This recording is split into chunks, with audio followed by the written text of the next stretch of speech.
ถ้าเขาสิหักยืนเฉยๆเขาก็หักบางเทื่อเฮาก็เฮ็ดทุกอย่างให้เขา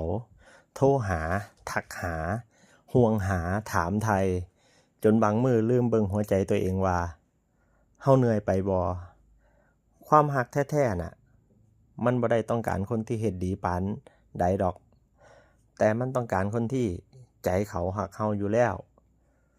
แม้ว่าเฮาสิยืนอยู่ซื่อๆยืนอยู่เฉยๆบ่ได้พยายามหยังเลย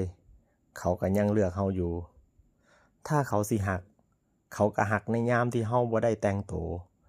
หักในยามที่เฮายังบ่เก่งยังบ่พร้อมยังบ่สมบูรณ์เพราะหัวใจของคนที่หักเฮาแท้ๆเขาบ่ได้หักเพราะสิ่งที่เฮามีเขาหักเพราะว่าเฮาเป็นเฮาและแค่นั้นมันก็พอแล้ว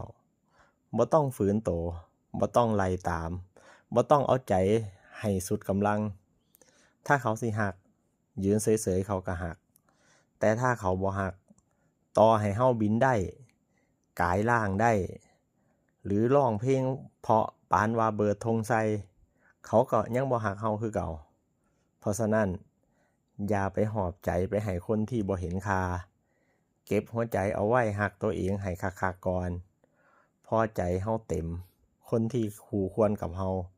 เขาสิย่างเข้ามาเองแบบบ่ต้องเอิ้นเลยจำไว้เด้อถ้าเขาสิหักยืนเฉยๆเขาก็หัก